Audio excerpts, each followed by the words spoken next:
قرآن کی ہدایت بھول گئے، سنت کی فضیلت بھول گئے، قرآن کی ہدایت بھول گئے، سنت کی فضیلت۔ اور اللہ سبحانہ تعالیٰ انہی سورہ عباسہ کی آیت نمبر 1 سے لے کے 17 میں نبی صلی اللہ علیہ وسلم کی نصیحت ہو رہی ہے، اللہ کی جانب سے ایک نصیحت ہو رہی ہے، اور یہ کوئی نرم والی نصیحت نہیں ہے، ایک سخت انداز میں اللہ سبحانہ تعالیٰ نصیحت کر رہے ہیں، اور اللہ سبحانہ تعالیٰ اپنے کلام کی بڑائی بتا رہے ہیں کہ یہ قرآن ذکر ہے، ریمائنڈر ہے، اے نبی صلی اللہ علیہ وسلم، آپ کے لیے، صحابہ صحابیات کے لیے، ہر انسان کے لیے تا قیامت۔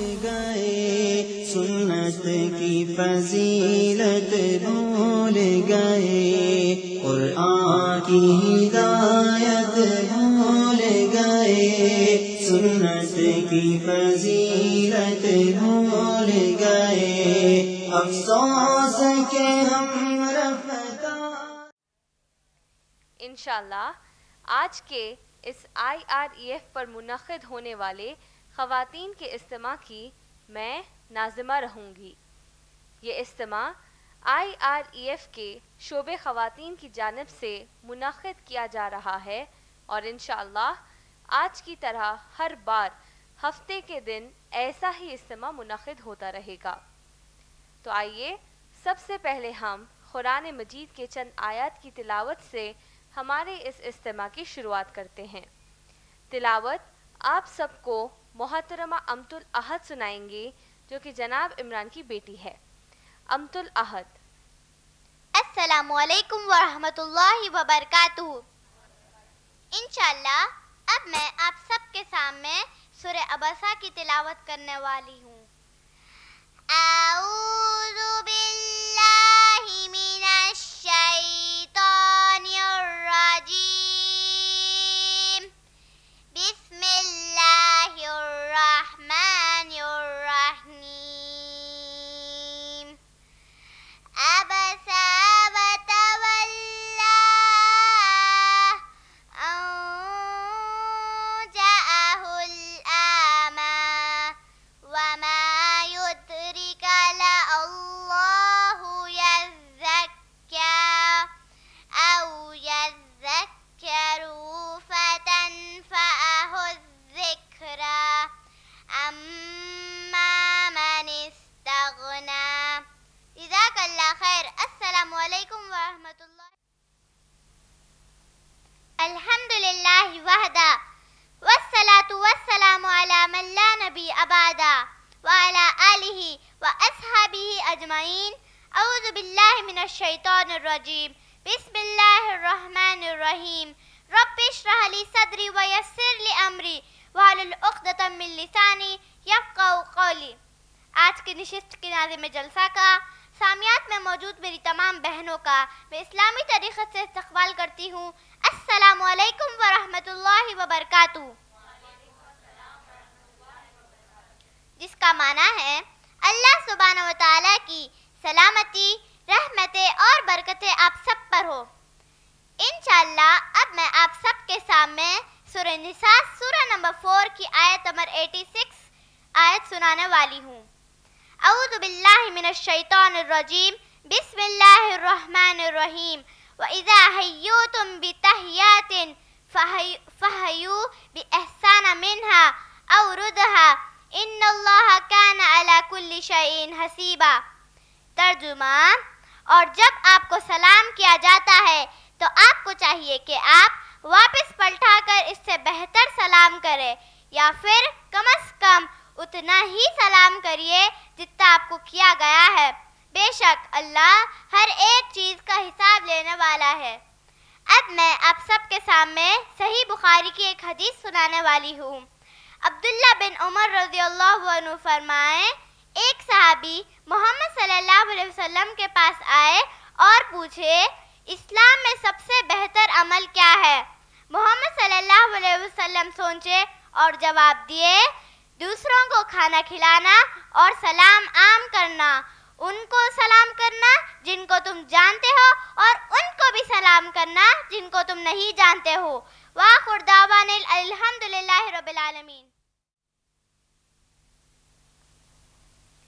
بسم اللہ الرحمن الرحیم۔ آپ سب کو میں IREF کے شعبے خواتین کی جانب سے تہہ دل سے استقبال کرتے ہوئے IREF کا بنیادی تعارف دینا چاہتی ہوں۔ IREF یعنی Islamic research and educational foundation ایک اسلامی دعوتی ادارہ ہے جس کے بانی و صدر جناب عمران ہیں۔ IREF کی بنیاد ہمارے اس دور کے سب سے مشہور مبلغ دین شیخ احمد دیدات کے دعوتی کام کے نہج پر رکھا گیا ہے۔ شیخ احمد دیدات مانا جاتا ہے کہ ڈاکٹر ذاکر نائک اور جناب عمران کے استاد ہیں، جن سے متاثر ہو کر ان دونوں نے شیخ احمد دیدات رحمہ اللہ کی طرح اسلامک دعوتی کام کی شروعات کی۔ IREF Islamic research and educational foundation اپنے شہر حیدرآباد میں سن 1998 یعنی 1998 عیسوی میں حکومت ہندوستان سے اجازت لے کر شروع کیا گیا ہے۔ الحمدللہ IREF کا بنیادی مقصد ماشاءاللہ اسلام کی تبلیغ کرنا ہے اور لوگوں کو اسلام کی دعوت پیش کرنا ہے تاکہ غیر مسلمان کلمہ طیبہ پڑھ کر اسلام میں داخل ہو جائیں اور ساتھ ہی ساتھ غلط عمل کرنے والے مسلمان بھی صحیح عمل کرے جو کہ قرآن اور حدیث بافہم و منہج صحابہ اکرام رضی اللہ تعالی عنہم اجمعین ہوں۔ محترمہ امت المتین جولائی 2005 عیسوی یعنی 2005 میں جناب عمران سے دوسری بیوی کی حیثیت سے نکاح کرنے کے بعد سے ہی اللہ کی طرف سے یہ ممکن ہو پایا کہ IREF کا ایک مکمل شعبہ خواتین قائم کیا جا سکے، جس کے ذریعے مخصوص توجہ کے ساتھ خواتین میں دین اسلام کے کام کو کیا جا سکے، اور الحمدللہ آج محترمہ امت المتین 5 بچوں کی ماں ہونے کے باوجود کبھی یہ بات کا احساس نہیں ہونے دیتی کہ اولاد یا گھریلو ذمہ داری کسی بھی عورت کو دعوت دین کے کام سے رکا سکتے ہیں۔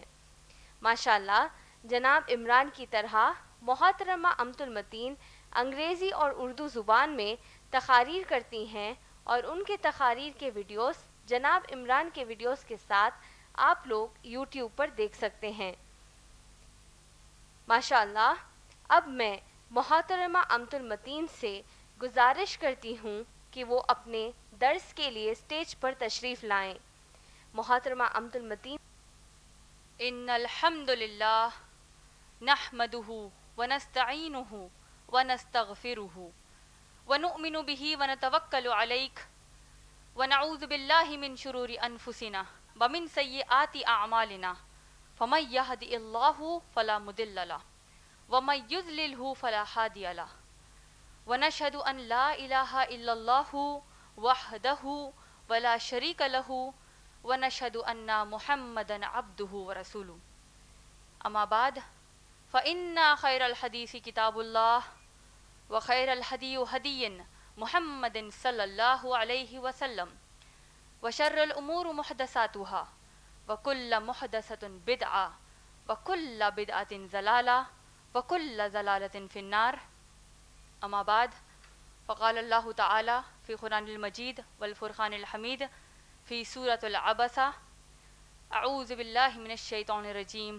بسم اللہ الرحمن الرحیم عبس وتولی ان جاءہ الاعمی بسم اللہ الرحمن الرحیم رب اشرح لی صدری ویسر لی امری واحلل عقدۃ من لسانی یفقہوا قولی۔ اما بعد آج کی اس نشست کی ناظمہ سامعات میں موجود بزرگوں کا اور میری بہنوں کا میں اسلامی طریقے سے استقبال کرتی ہوں۔ السلام علیکم ورحمۃ اللہ وبرکاتہ، جس کا معنی ہے آپ سب پر اللہ سبحانہ تعالیٰ کی سلامتی، رحمتیں اور برکتیں ہوں۔ میرے آج کے درس قرآن کا عنوان ہے نابینا صحابی رضی اللہ تعالی عنہ۔ ہمیشہ کی طرح درس قرآن کی گفتگو کو آگے بڑھانے سے پہلے میں اللہ سبحانہ تعالیٰ سے دعا کرتی ہوں کہ اے اللہ، اس درس قرآن کے دوران اگر میری زبان سے کوئی ایسے الفاظ نکلے جو رائی کے دانے کے برابر بھی ہوں، اور اگر آپ اس سے ناراض ہو جائیں تو اے اللہ مجھے معاف فرما دیجئے، اور سننے والوں پر اس کا رائی کے دانے کے برابر بھی اثر نہ چھوڑیے، اور اے اللہ ہم سب کو ہماری موت تک اس قرآن سے جڑنے کی توفیق عطا کریے، آمین یا رب العالمین۔ آج کے درس قرآن کا عنوان نابینا صحابی رضی اللہ تعالی عنہ۔ یہ ایک قرآن کے مخصوص سورے پر مبنی ہے، یہ ہمارا جو عنوان ہے قرآن کے ایک سورے پر مبنی ہے۔ یہ وہ سورہ ہے جس میں جملہ 42 آیتیں ہیں، 42 آیات ہیں۔ یہ وہ سورہ ہے جو اللہ کے نبی محمد صلی اللہ علیہ وسلم پر مکے میں نازل ہوا۔ یہ وہ سورہ ہے جس کی اگر آپ آیات پر غور کریں، اس میں کئی ایسی آیتیں ہیں جس میں ہو سکتا ہے ایک ایک آیت میں صرف 2 سے 3 الفاظ ہیں، لیکن اس کے معنی اتنے وسیع ہیں کہ ہم اس سے بے شمار نصیحتیں لے سکتے ہیں۔ یہ وہ سورہ ہے جس میں اللہ سبحانہ وتعالیٰ نے پیارے نبی محمد صلی اللہ علیہ وسلم کے ایک مخصوص صحابی رضی اللہ تعالیٰ عنہ جو نابینا تھے ان کا ذکر کیا۔ یہ وہ سورہ ہے جس میں اللہ سبحانہ وتعالیٰ نے انسانوں کی اوقات بتائی، انسانوں کو اپنی پہچان بتائی۔ یہ وہ سورہ ہے جس میں اللہ سبحانہ وتعالیٰ نے انسانوں کو قیامت کے حالات اور ہم سب کا آخرت کا انجام بتایا۔ اس سورے کا نام ہے سورہ عبسہ، سورہ نمبر 80 قرآن مجید کا، یعنی سورہ نمبر 80۔ اور اس سورے کو ماشاءاللہ ہم اس سے پہلے کہ اس کے بارے میں اس کا ترجمہ یا اس کا مفہوم سنیں، ہمیشہ کی طرح ہم یہ ضروری سمجھتے ہیں کہ اس سورے کا شان نزول کیا ہے ہم جان لیں، یہ سورہ کن حالات میں نازل ہوا۔ ایک مرتبہ پیارے نبی محمد صلی اللہ علیہ وسلم، ہم سب جانتے ہیں کہ جیسے تیسے قرآن مجید نازل ہوتی، جیسے یہ اللہ کا کلام نازل ہوتا، پیارے نبی محمد صلی اللہ علیہ وسلم مسلمانوں کو، ہمارے صحابہ صحابیات کو قرآن سناتے، اور جو غیر مسلم تھے مکے کے ان کو اسلام کی دعوت دیتے۔ یہ ایسی جستجو تھی ہمارے نبی صلی اللہ علیہ وسلم کی جس کے اوپر ہم شک نہیں کر سکتے، نعوذ باللہ، کوئی دو رائے نہیں رکھ سکتے ماشاءاللہ۔ اور ہم کو ہر مسلمان، چاہے وہ مسلمان کتنا بھی جاہل کیوں نہ ہو، ہم سب جانتے ہیں کہ نبی صلی اللہ علیہ وسلم کی جستجو سے بڑھ کر کائنات میں کسی کی جستجو نہیں ہو سکتی، اللہ کے تمام مخلوقات میں نہیں ہو سکتی۔ تو یہ نبی صلی اللہ علیہ وسلم، ہمارے پیارے رسول اللہ صلی اللہ علیہ وسلم، ایک مرتبہ ایک قریش کے قبیلے کے جو چند سردار تھے ان کے ساتھ اللہ کے نبی صلی اللہ علیہ وسلم گفتگو کر رہے تھے، ان کو دین اسلام کی دعوت دے رہے تھے۔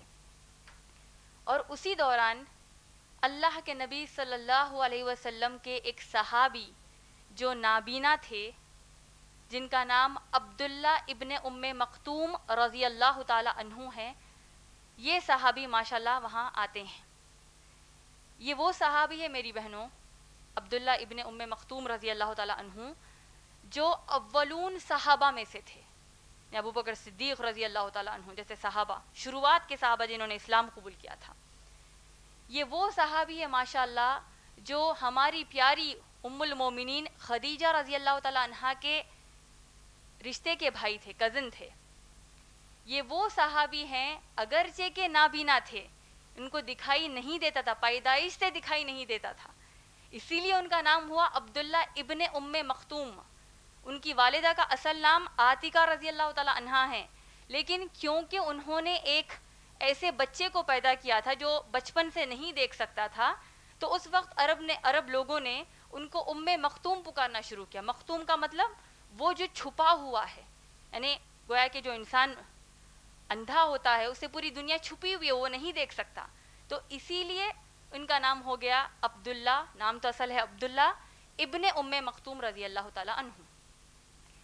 یہ صحابی اللہ کے نبی صلی اللہ علیہ وسلم کے پاس، تاریخ اس بات کی گواہی دیتی ہے، سیرت صحابہ ہم کو بتاتی ہے کہ جیسے تیسے قرآن کی آیت نازل ہوتی، جیسے تیسے اسلام کی کوئی بات صحابہ میں عام ہوتی یا اللہ کے نبی صلی اللہ علیہ وسلم کے منہ سے سن لیتے، پیارے زبان سے سن لیتے، یہ ہمارے صحابی عبداللہ ابن ام مکتوم رضی اللہ تعالیٰ عنہ ایسی جستجو دکھاتے اسلام سیکھنے کی، ایسی کوشش کرتے, اگرچہ کہ نابینا ہے, کمزوری میں ہیں, لیکن ہر بار کوشش کرتے کہ وہ پہلے اسلام سیکھ لے اللہ کے نبی صلی اللہ علیہ وسلم سے. اسی جستجو میں ماشاءاللہ یہ ایک ایسا موقع آیا کہ اللہ کے نبی صلی اللہ علیہ وسلم قریش کے قبیلے کے سردار کو اسلام سکھا رہے ہیں, اسلام بتا رہے ہیں. جستجو کیسی ہے ہم سب جانتے ہیں, اسلام کی دعوت دے رہے ہیں, اور جستجو یہ ہے, جذبہ یہ ہے, جد و جہد یہ ہے کہ اگر یہ اسلام قبول کر لے تو اسلام کو اور غلبہ ملے گا. آج ہوتا ہے اگر ہم کو ایک موقع مل جائے کسی غیر مسلم بہن کو اسلام بتانے کا, حجاب کے تعلق سے اعتراضات ہیں, جہاد کے تعلق سے اعتراضات ہیں. آج ہم, اللہ ہم کو معاف کرے, ہم تو دعوت کا کام کر ہی نہیں رہے ہیں, اس میں ایک سنہرا موقع ہم میں سے کسی کو مل جائے اور ہم اس غیر مسلم بہن کو اسلام کی دعوت دے رہے ہیں, ایسے وقت آپ کی کوئی جگری دوست آ جائے, یہاں تک کہ اگر آپ کے ماں باپ آ جائیں, کوئی دوست احباب آ جائیں, جہاں پر آپ کو لگ رہا ہے کہ شاید یہ غیر مسلم میری بات سمجھ رہی ہے, ویسے وقت آپ کو کیسے لگے گا؟ اگر آپ کا کوئی چھوٹا بھائی چھوٹی بہن آ جائے, کوئی جگری دوست آ جائے, ہو سکتا ہے آپ اس کو ڈانٹ بھی دیں کہ ایسے وقت پر مجھے آ کر آپ ڈسٹرب کر رہے ہیں, ایسے وقت پر آ کر مداخلت کر رہے ہیں, میں اس کو غیر مسلم کو اسلام سکھا رہی ہوں اور آپ ایسے وقت یہاں پر آ گئے, اس سے اچھا ہے ہم بعد میں بات کریں گے. ہوتا ہے کہ نہیں کہ انسانی جذبہ ہے, ہم کہہ دیتے ہیں. کیا ہم ایسے ریاکشن, کیا ہم ایسے اعمال کی توقع محمد صلی اللہ علیہ وسلم میں رکھ سکتے ہیں؟ کبھی نہیں. محمد صلی اللہ علیہ وسلم رحمت للعالمین ہے. تو جیسے ہی عبداللہ ابن ام مختوم رضی اللہ تعالیٰ عنہ ایسے وقت آئے اللہ کے نبی صلی اللہ علیہ وسلم کے پاس, جبکہ محمد صلی اللہ علیہ وسلم قریش کے قبیلے کے سرداروں کو قرآن کی دعوت دے رہے ہیں, اسی وقت عبداللہ ابن ام مختوم رضی اللہ تعالیٰ عنہ آتے ہیں. یہ نابینا صحابی آتے ہیں اور کہتے ہیں یا رسول اللہ صلی اللہ علیہ وسلم مجھے قرآن سکھائیے. ہمارے پیارے نبی صلی اللہ علیہ وسلم نے عبداللہ ابن مختوم رضی اللہ تعالیٰ عنہ کو بس اتنا ہی اشارے سے کہا ہوگا, یا الگ الگ روایتوں میں آتا ہے کہ انتظار کرنے کے لیے کہا, اور اللہ کے نبی صلی اللہ علیہ وسلم کو عبداللہ ابن ام مختوم رضی اللہ تعالیٰ عنہ کا اس وقت آنا ناگوار گزرا, اور اللہ کے نبی صلی اللہ علیہ وسلم نے اس نابینا صحابی سے اپنے منہ کو پھیر لیا, اپنے چہرے کو پھیر لیا. اتنا عمل ہونا تھا, اللہ سبحانہ و تعالیٰ نے سورہ عبسہ نازل کیا. اللہ نے فرمایا اعوذ باللہ من الشیطان الرجیم, بسم اللہ الرحمن الرحیم, عبسہ وتولی ان جاءہ الاعمی وما یدریک لعلہ یزکی. اللہ نے کہا ترش منہ ہو گئے, آپ کو ناگوار گزرا اور آپ نے اپنے چہرے کو پھیر لیا, اسی لیے کہ آپ کے پاس ایک نابینا آئے.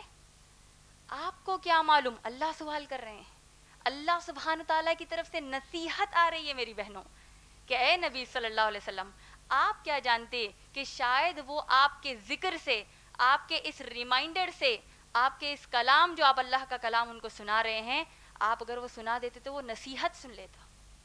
او یذکروا, اور جو ذکر آپ کر رہے ہیں, فتنفعہ الذکر, نفع فنتعہ سے نفع ہے, آپ کے اس ذکر سے اس کو نفع پہنچتا, اس کو فائدہ پہنچتا. اما من استغنا, لیکن جو شخص دین کے کام سے بے پرواہی کرتا ہے, دین سے بے پرواہ ہے. دین سے کون بے پرواہ ہے؟ غیر مسلم. جو شخص, اللہ سبحانہ تعالیٰ سورہ نازل کرتے ہوئے کہتے ہیں, اللہ نازل اس سورے کو کرتے ہوئے کہہ رہے ہیں کہ جس کو آپ اسلام کی دعوت دے رہے ہیں, ان قریش کے قبیلے کے سرداروں کو, غیر مسلمانوں کو جو آپ اسلام بتانے کی کوشش میں ہیں, جو جستجو میں ہیں, وہ اسلام سے بے پرواہ ہے. اور آپ پر اے نبی صلی اللہ علیہ وسلم کوئی الزام نہیں کہ وہ اسلام قبول کرے. اما, لیکن وہ شخص یسعی, جو آتا ہے آپ کے پاس دوڑتے ہوئے, محنت و مشقت کرتے ہوئے, جد و جہد کرتے ہوئے اسلام سیکھنے کی, وتلہا, آپ اسے بے رخی کرتے ہو. اللہ سبحانہ تعالیٰ نے یہ آیات نازل کی اور کہا کلا انہ للذکری, ایسا ہرگز مت کریے, بے شک یہ قرآن ذکر ہے, ریمائنڈر ہے, نصیحت ہے تمہارے لیے. ومن شاء ذکرہ, جو چاہے سے نصیحت لے لے. کیا ہم سب کے گھروں میں قرآن ہے یا نہیں؟ سب کے گھروں میں قرآن ہے. کیا ہم اس سے نصیحت لیتے ہیں یا نہیں؟ اللہ نے یہی بات بتائی، جو چاہے نصیحت لے لے، جس کو چاہیے آخرت میں خوشی، اس سے نصیحت لے لے۔ اللہ نے کہا پھر فی صحف مطہرہ، یہ قرآن کے اللہ سبحانہ تعالیٰ اللہ کے کلام کی تعریف کر رہے ہیں کہ یہ قرآن اللہ سبحانہ تعالیٰ نے پاک صاف صحیفوں میں رکھا ہے، بِأَيْدِي سفرہ، ان کے ہاتھوں میں ہیں جو بہت پاک صاف فرشتے ہیں۔ اور اللہ سبحانہ تعالیٰ انہی سورہ عباسہ کی آیت نمبر 1 سے لے کے 17 میں نبی صلی اللہ علیہ وسلم کی نصیحت ہو رہی ہے، اللہ کی جانب سے ایک نصیحت ہو رہی ہے، اور یہ کوئی نرم والی نصیحت نہیں ہے، ایک سخت انداز میں اللہ سبحانہ تعالیٰ نصیحت کر رہے ہیں، اور اللہ سبحانہ تعالیٰ اپنے کلام کی بڑائی بتا رہے ہیں کہ یہ قرآن ذکر ہے، ریمائنڈر ہے اے نبی صلی اللہ علیہ وسلم، آپ کے لیے، صحابہ صحابیات کے لیے، ہر انسان کے لیے تا قیامت۔ تو سورہ عبسہ کی 42 آیتوں میں سے پہلی 17 آیتیں آپ دیکھیں گے، یہ اللہ کے نبی صلی اللہ علیہ وسلم کی سیرت کا بڑا اہم واقعہ ہم کو ملتا ہے ماشاءاللہ۔ اس واقعے سے ہم نے سیکھا کیا ہے، یہ ہم کو جاننا بہت ضروری ہے۔ خالی ترجمہ یا مفہوم سن لیں گے تو ہم کو سمجھ میں نہیں آئے گا۔ اللہ سبحانہ تعالیٰ نے جب یہ سورہ نازل کیا، پیارے رسول اللہ صلی اللہ علیہ وسلم، ہم سب قربان ہو جائے ہمارے پیارے نبی صلی اللہ علیہ وسلم پر۔ اگر آپ کو یا مجھے کوئی اگر ایک 4 لوگوں میں کوئی ڈانٹ دیتے، کسی ایک شخص کی وجہ سے اگر ہم کو ڈانٹ پڑ گئی، ہم کو کسی نے بہت بری طریقے سے بات ہم سے کی، بہت برا ڈانٹ دیا، تو جب کبھی آپ اس شخص کو دیکھیں گے جس کی وجہ سے ڈانٹ پڑی، کیا آپ اسے مسکرا کر ملیں گے یا غصے میں آ کر ملیں گے؟ غصے میں آ کر ملیں گے۔ نبی صلی اللہ علیہ وسلم، اللہ کی طرف سے ایک نصیحت، سخت انداز والی نصیحت آ رہی ہے، لیکن پیارے رسول اللہ صلی اللہ علیہ وسلم ان آیات کے نازل ہونے کے بعد جب کبھی عبداللہ ابن ام مختوم رضی اللہ تعالیٰ عنہ سے ملتے تو کہتے مرحبا اے صحابی، اے میرے پیارے صحابی، آئیے، آپ کے لیے ویلکم ہے، آپ آئیے۔ اور صحابہ، بازو والے صحابہ کو کہتے، تمام جو صحابہ اس وقت موجود ہیں ان سے کہتے، اے میرے صحابہ، یہ وہ صحابی ہے آپ کے، یہ وہ میرا صحابی ہے ماشاءاللہ، جس کے لیے اللہ نے میری نصیحت کی، جس کے لیے اللہ نے قرآن کی آیات نازل کی۔ یہ شرف دیا اللہ نے، یہ شرف اللہ سبحانہ تعالیٰ نے جو محمد صلی اللہ علیہ وسلم کو سکھایا، یہ شرف جو پیارے عبداللہ ابن ام مختوم رضی اللہ تعالیٰ عنہ کو ملا۔ آپ غور کیجئے، نصیحتیں ہم کو اس سے کیا ملتی ہے۔ پہلی چیز، علماء اکرام نے ان آیات کو ماشاءاللہ غور و فکر تدبر کرنے کے بعد کہا کہ ان آیتوں سے ہم کو سیکھ یہ ملتی ہے کہ جب آپ دین کی دعوت کسی کو دیتے ہیں، یہ نہ دیکھو کہ سامنے والا بڑا ہے یا چھوٹا ہے، امیر ہے یا غریب ہے، آپ سے زیادہ علم والا ہے یا آپ سے کم علم والا ہے۔ تو آپ عہدے کو، دولت کو، ان چیزوں کو دین سکھانے کے لیے نہیں دیکھیں گے، جو ماشاءاللہ علم حاصل کرنے آتا ہے اس کو آپ علم سکھائیں گے انشاءاللہ۔ لیکن اس کا معنی یہ نہیں ہے کہ آپ غیر مسلمانوں کو دعوت دینا چھوڑ دیں۔ آج تو ہمارے پاس 1000 بہانے ہیں دین کا کام نہیں کرنے کے۔ ہم تو آج کتاب بھی لکھ سکتے ہیں 1000 reasons not to do دعویٰ، 1000 بہانے دعوتی کام نہیں کرنے کے۔ اس کا معنی اس سورے سے یہ نہیں ہے میری بہنوں کہ آپ دین کے کام سے، جہاں پر غیر مسلمانوں کو دعوت دی جا رہی ہے، اس سے دور ہو جائیں۔ جبکہ اللہ کے نبی صلی اللہ علیہ وسلم کی سیرت سے کیا ملتا ہے کہ غیر مسلمانوں کو اسلام کی دعوت دیتے ہیں، ساتھ ہی ساتھ مسلمانوں کی بھی اصلاح کرتے ہیں۔ تو آپ ان آیات پر غور کریں گے تو پتہ چلتا ہے کہ ایسی سچویشنز لائف میں آتی ہیں، ایسے حالات ہوتے ہیں زندگی میں جہاں آپ کو آپ کے قریبی لوگوں کو اسلام سکھانا زیادہ ضروری ہو جاتا ہے، یا کہیں پر آپ کو غیر کو سکھانا زیادہ ضروری ہو جاتا ہے۔ لیکن آج کا معاشرہ آپ دیکھ لیجئے، آج ہم ہمارے گھروں میں، ہمارے دوست احباب میں، ہمارے رشتہ داروں میں بس ایک ہی بات کی ہماری بحث ہے، یہ بدعت ہے، کرنا ہے نہیں کرنا، یہ کرنا ہے نہیں کرنا، بس مسئلے مسائل میں آج ہماری زندگی ہے، جبکہ معلوم ہے حقیقت کیا ہے۔ سامنے والا سمجھنے کو تیار ہی نہیں ہے۔ 4 سال نکل جائیں گے، 10 سال نکل جائیں گے، لیکن ہم اچھے مسلمان، ہماری جستجو یہ ہے کہ وہ سدھر جائے۔ یہ اسلام نے ہم کو نہیں سکھایا۔ سامنے والا ہدایت اللہ سے نہیں لینا چاہتا، اللہ اس کو نہیں دینا چاہتے، تو ہم کیا کر سکتے ہیں؟ ایسے غیر مسلمان بے شمار ہے میری بہنوں جو قرآن سیکھنے کے بھوکے پیاسے ہیں، آج ہم ان تک نہیں پہنچ رہے ہیں۔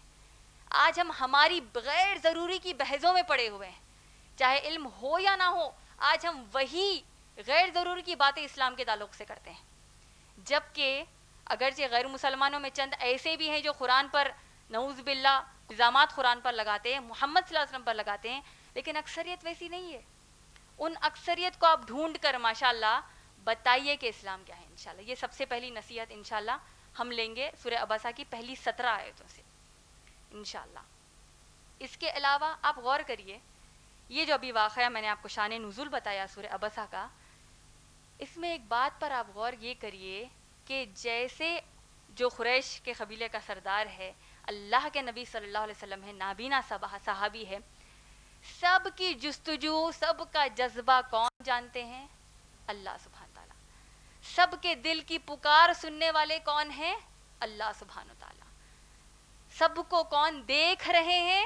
اللہ سبحانہ تعالیٰ.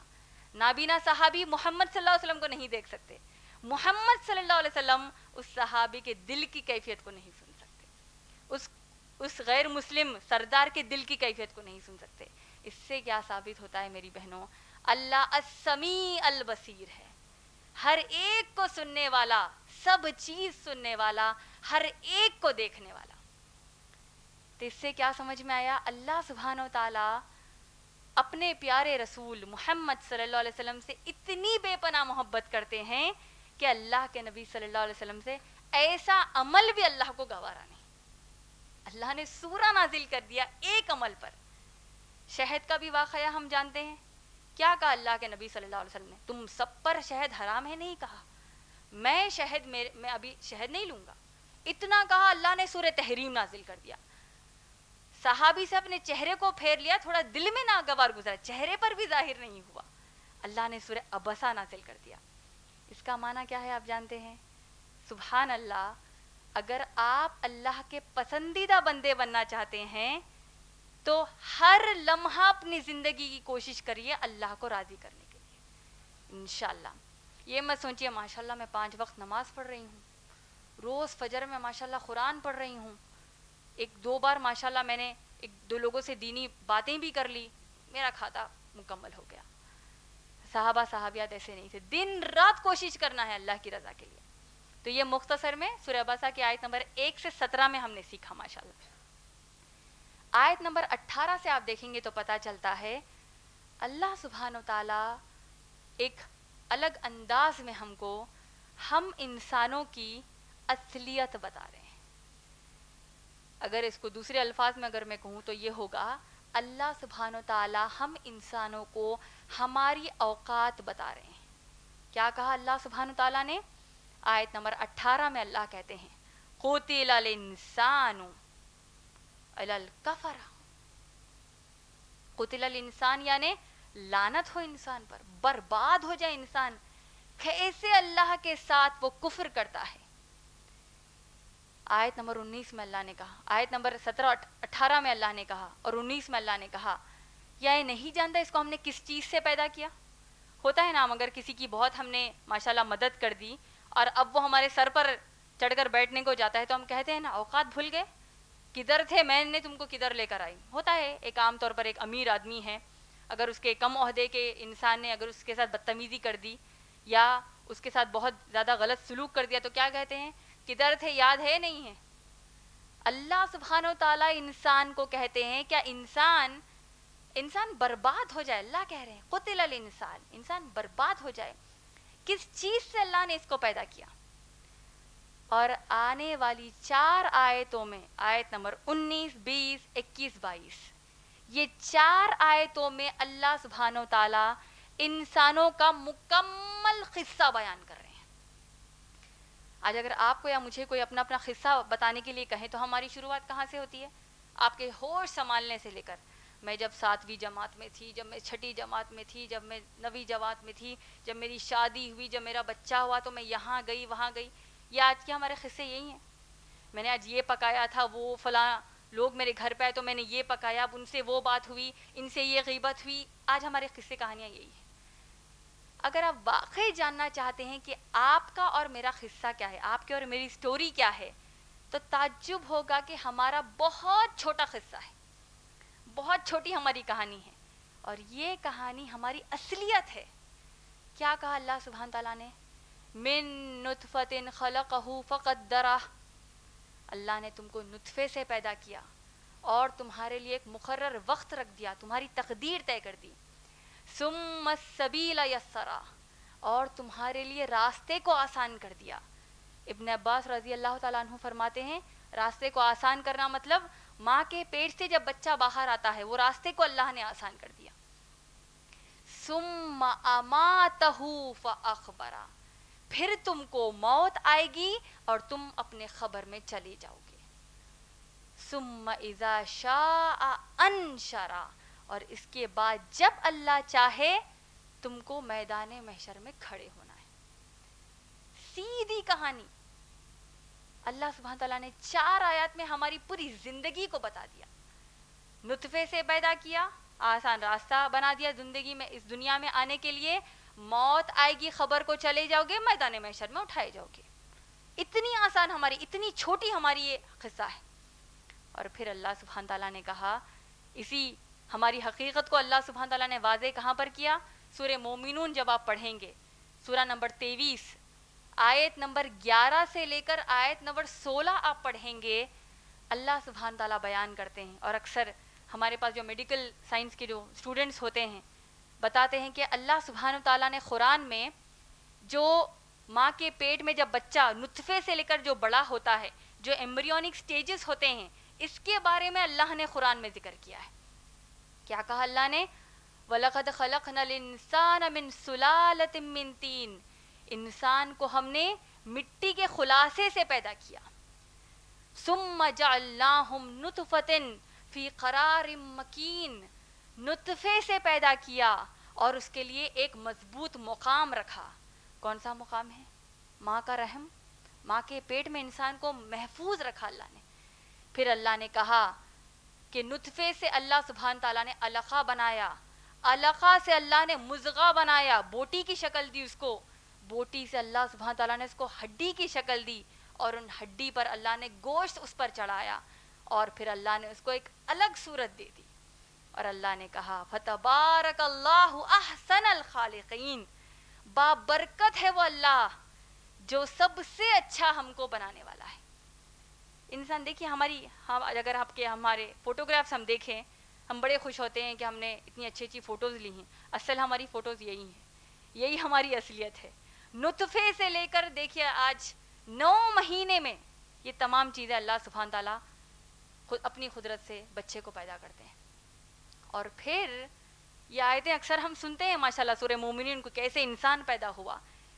آیت نمبر 15 میں اسی آیت کے بعد اللہ کرتے ہیں ثم بعد ذالک لمیتون, بے شک پھر تم سب کو موت آئے گی. ثم بعد یوم القیامت تبعثون, اور پھر قیامت کے دن تم اٹھائے جاؤ گے. اللہ کے انداز پر غور کیجئے میری بہنوں. اللہ سبحانہ تعالیٰ نے یہ نہیں کہا کہ جب انسان پیدا ہوگا, انسان ایک عرصہ زمین پر گزارے گا, اس کو بچے ہوں گے, پھر بچے بڑے ہوں گے. قصہ یہ نہیں بتایا, بس یہ کہا نطفے سے پیدا کیا, زمین پر آ گیا, موت آ جائے گی, خبر میں چلے جاؤ گے, قیامت. سیدھی بات.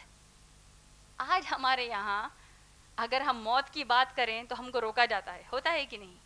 اگر ہماری کوئی بہن دوسری بہن سے کہیں, اگر جس کو ایک اسلامی تھوڑی سی تعلیم ہے تو وہ کہیں کہ دیکھیے میری بہن جب میں مر جاؤں گی تو میری میت پر آپ دہاڑے مار کر مت روئیے, میرے کفن کو ایسے بنائیے. تھوڑا سا وضاحت کر کے اگر بہن بتاتی ہیں تو سامنے والی لا علم والی بہن کیا کہے گی؟ استغفر اللہ, موت کی بات مت کریے پلیز. ایسا کیوں بول رہے ہیں؟ اب اللہ آپ کو لمبی زندگی دے. موت کی بات نہیں کرنا. بچے اگر موت کی بات کرتے ہیں, ہائے ویسے نہیں بولنا بیٹے, موت کی بات مت کریے. کیوں ڈر رہے ہیں ہم موت سے, جبکہ صبح شام ہماری دعاؤں میں ہم موت کو یاد کر رہے ہیں. صبح کی دعا میں دیکھ لیجئے, الحمدللہ الذی احیانا بعد ما اماتنا والیہ النشور, اللہ کی طرف لوٹ کر جانا ہے. صبح موت کو یاد کر رہے ہیں, آخرت کو یاد کر رہے ہیں. دعا کی, اس کے بعد پھر غیر غلط حرکتوں میں ہم لگ گئے. سواری کی دعا میں موت کو یاد کیا جا رہا ہے, نشور آخرت کے دن کو یاد کیا جا رہا ہے. سوتے وقت کی دعا میں ہم موت کو یاد کر رہے ہیں. پھر موت سے کیوں پیچھے ہٹتے ہیں؟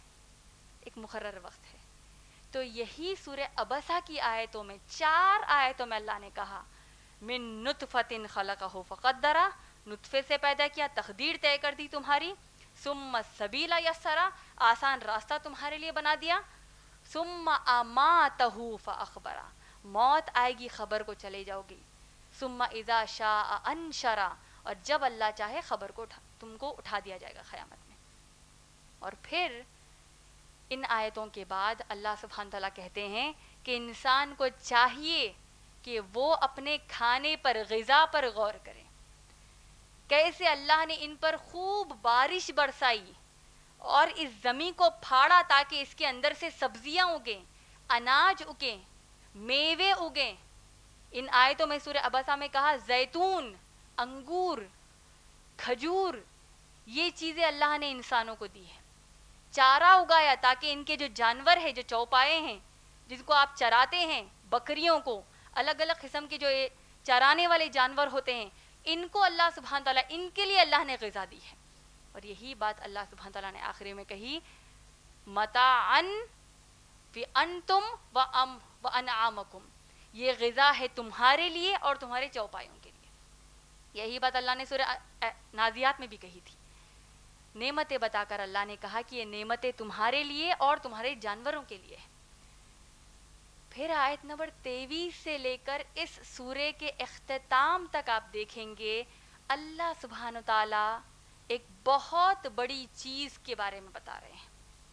اللہ نے خود کیا کہا وَإِذَا جَاءَتِ الصَّاخَّةُ، اور جب وہ دن آئے گا، جب وہ کان پھاڑنے والی چنگھاڑ، وہ کان پھاڑنے والی قیامت آئے گی۔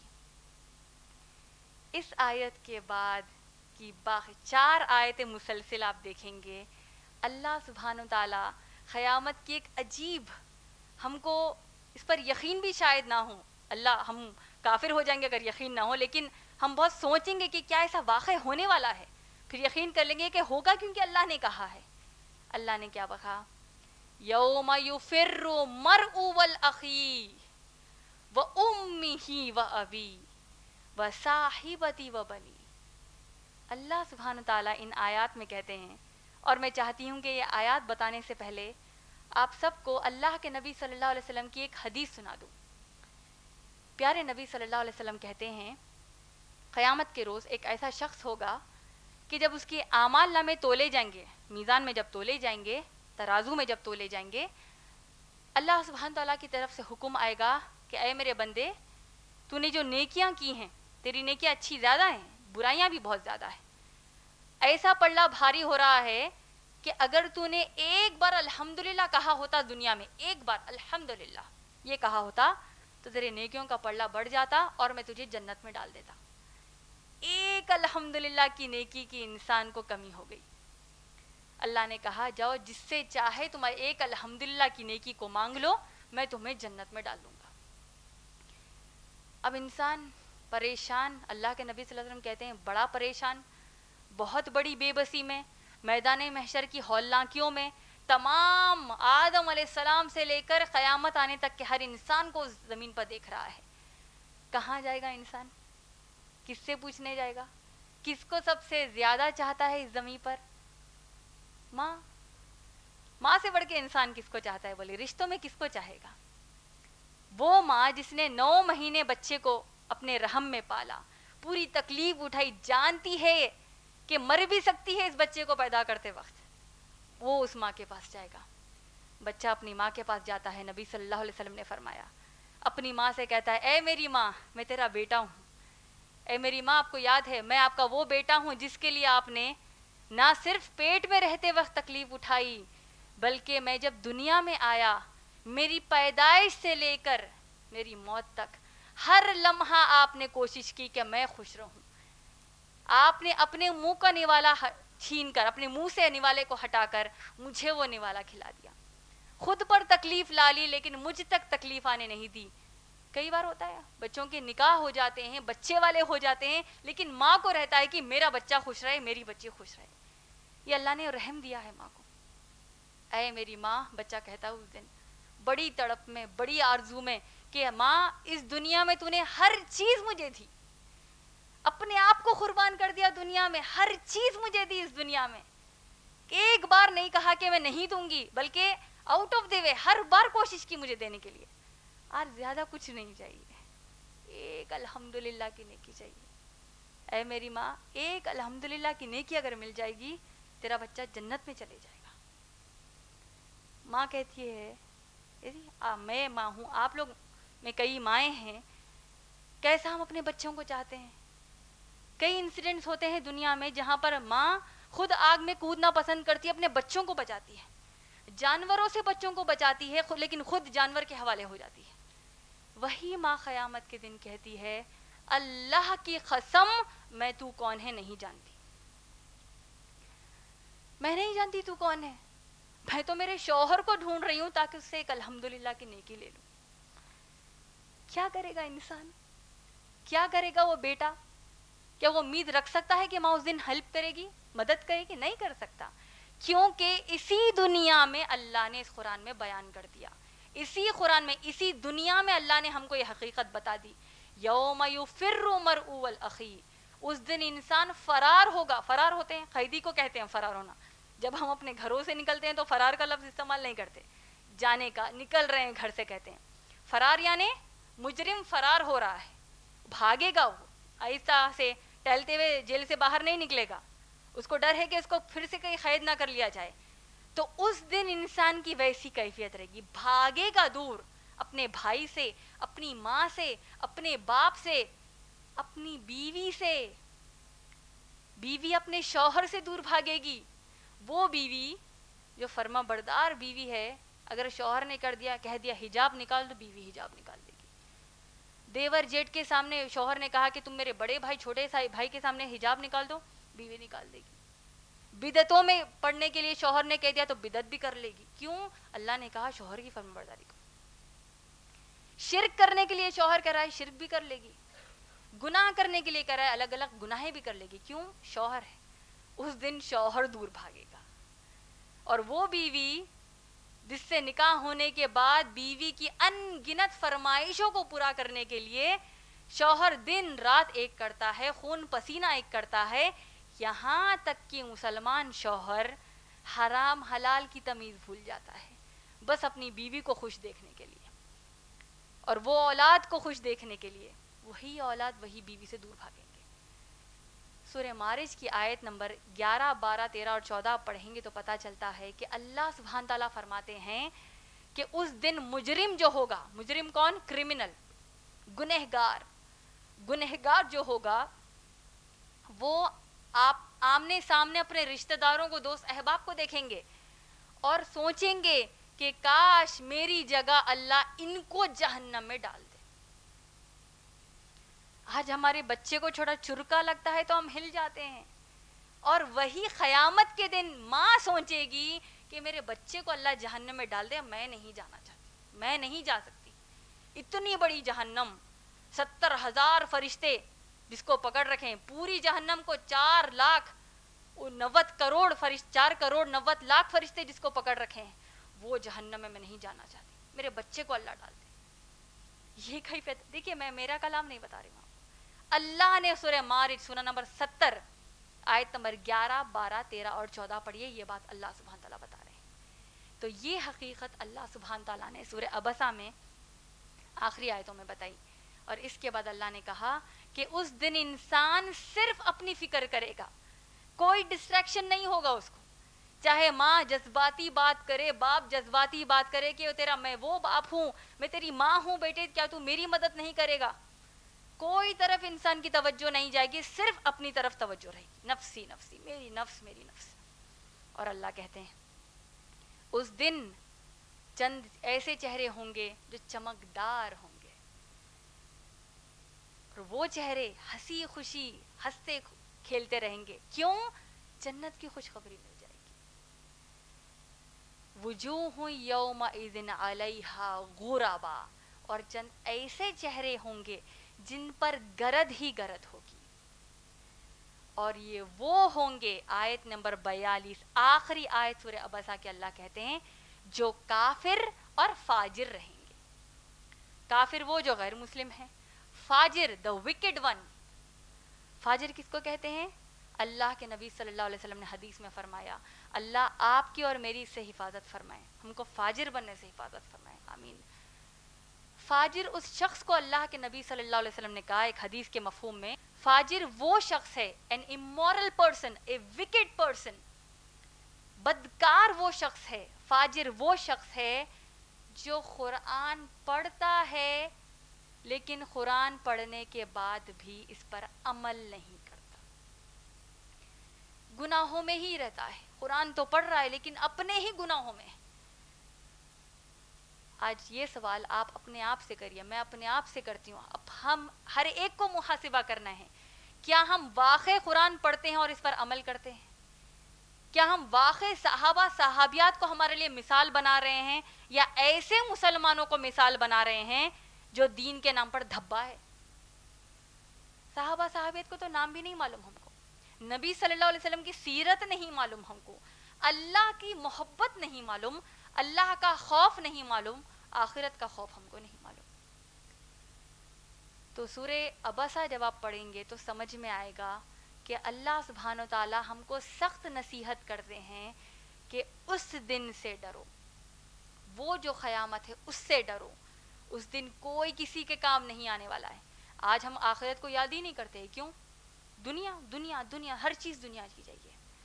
تو بالآخر اس دنیا کی جو محبت میں آج ہم ہیں، قرآن سے جو ہم دور ہو رہے ہیں، میں ایک حدیث قدسی آپ سب کو سنانا چاہتی ہوں جس سے میں اپنے اس درس کو مکمل کرنا چاہتی ہوں، تاکہ ہم کو اندازہ ہو کہ قرآن پر عمل کرنا کتنا اہم ہے، اللہ کو راضی کرنا کتنا اہم ہے، اللہ اور رسول صلی اللہ علیہ وسلم کی فرما برداری کرنا کتنا اہم ہے، اس قرآن سے جڑے رہنا کتنا اہم ہے۔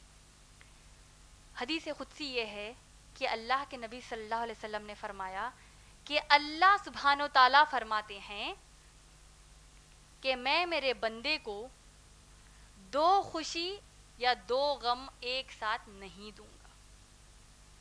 کیا مطلب ہے؟ دو خوشی، ٹو سیکیورٹیز، دو سکون کی چیزیں، یا دو غم، دو مشکلات ایک جگہ کر کے اللہ سبحانہ تعالیٰ نہیں دیں گے۔ اور اس بات کی وضاحت خود اللہ نے کی، کیا کہا اللہ نے؟ جو میرا بندہ مجھ سے دور ہوتا ہے، اپنے آپ کو حفاظت میں رکھنے کی کوشش کرتا ہے مجھ سے دور ہو کے، اللہ نے قرآن میں حجاب کہا، میں حجاب نہیں کر سکتی، جاب ہے، دنیا کیا کہے گی، غیر مسلم کیا کہیں گے، پلین سے اتھاڑ دیں گے، کیا کیا نہیں کریں گے میرے ساتھ، حجاب تو میں نہیں کروں گی۔ سود کا کاروبار، بھئی دنیا کیسے چلے گی، کرنا ہی پڑتا۔ ارے سود کا کاروبار اگر ہماری بہنوں کو کہا جائے کہ اللہ رسول سے جنگ کرنے کے برابر ہے، تو سامنے والی بےہودی بہن کہتی ہے کیا کرے، دنیا میں تو جینا ہے۔ تو گویا کہ اللہ کی تعلیمات ٹھیک ہے، قرآن اچھی ہے ماشاءاللہ، تابدان کی حد تک اچھی ہے، نعوذ باللہ عمل نہیں کر سکتے، تو اللہ کی تعلیمات سے دور، اللہ سے دور، اللہ سے اپنے آپ کو پروٹیکٹ کر رہے ہیں، نعوذ باللہ، یہی اللہ نے کہا، اپنے آپ کو سیف فیل کرنا چاہتے ہیں مجھ سے دور ہو کر، آخرت میں ان پر میں خوف طاری کروں گا۔ اور جو میرا بندہ دنیا کے خوف میں نہیں رہتا، مجھ سے خوف کرتا ہے، اور دنیا اس کو چاہے جو کچھ کہے، اس کو پاگل کہے، اس پر جادو ہو گیا کہے، اس کو الگ الگ ناموں سے پکارے، اگر وہ دین کا کام کرتے ہیں، اس کا ہر دم کزنس ہو یا پھر غیر مسلم ہو یا مسلمان ماں باپ ہو، دوست احباب ہو، کوئی بھی ہو، کوئی بھی اس کا مذاق بنا دیتے ہیں، ہر وقت اس کو، اس کی جو جذبہ ہے اس کو کم کرنے کی کوشش کرتے ہیں، وہ سب کو وہ اندیکھا کر دیتا ہے اور اللہ کے خوف میں ہی رہتا ہے۔ ایسے بندے کو اللہ نے کہا کہ وہ بندہ قیامت کے دن خوشی میں رہے گا۔ اس کا معنی کیا ہوا؟ دو خوشی یا دو غم اللہ ایک جگہ نہیں دیں گے۔ ہم اگر دنیا میں بڑے خوش ہیں، آخرت میں نہیں ملے گی خوشی۔ اگر یہاں پر ہم تکلیف میں ہیں، کون سی تکلیف میں؟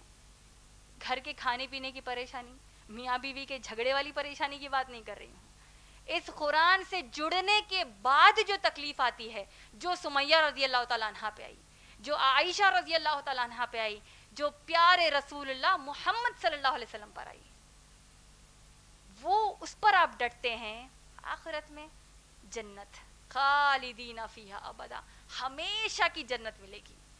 اور یہاں اگر دین پر کمپرومائز کر دیا، دین کو چھوڑ دیا چار لوگوں کے خاطر، چار لوگوں کی واہ واہ کے خاطر، تو پھر وہاں پر ہمیشہ کی جہنم ملے گی. میں اپنے درس کو اللہ سبحانہ تعالیٰ سے ایک دعا کرتے ہوئے مکمل کرنا چاہتی ہوں. ربنا اغفر لی ولوالدی وللمؤمنات یوم یقوم الحساب. آمین. اے میرے اللہ مجھے معاف کیجئے, میرے والدین کو معاف کیجئے, تمام مومن مسلمان بھائی اور بہنوں کو آپ معاف کر دیجئے اس دن سے پہلے جب آپ ہمارا حساب لیں گے. آمین. وآخر دعوانا الحمدللہ رب